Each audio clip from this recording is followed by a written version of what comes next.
Hello welcome નમસ્કાર આપ જોઈ રહ્યા છો સત્ય એક્સપ્રેસ ગુજરાતી ન્યૂઝ।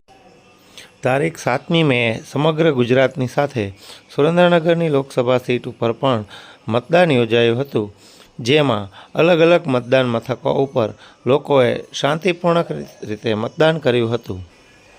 18થી 22 વર્ષના પહેલી વખત મતદાન કરનાર મતદારો ખૂબ જ ઉત્સાહમાં જોવા મળ્યા હતા।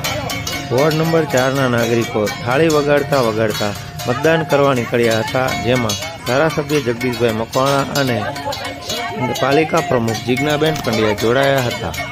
મતદાનની ટકાવારીની વાત કરીએ તો સુરેન્દ્રનગરમાં 2019માં 57.79% મતદાન નોંધાયું હતું, જે આ વર્ષે માત્ર 54.33% નોંધાયું હતું।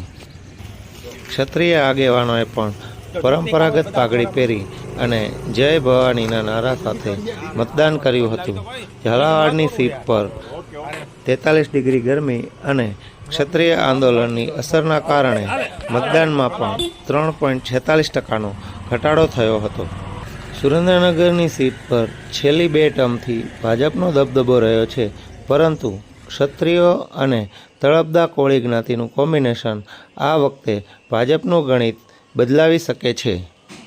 અગાઉની 3 ચૂંટણીની વાત કરીએ તો જ્યારે વધુ મતદાન થાય ત્યારે ભાજપને ફાયદો થાય છે અને ઓછું વોટિંગ છે એ કોંગ્રેસ માટે ફાયદાકારક બની રહે છે।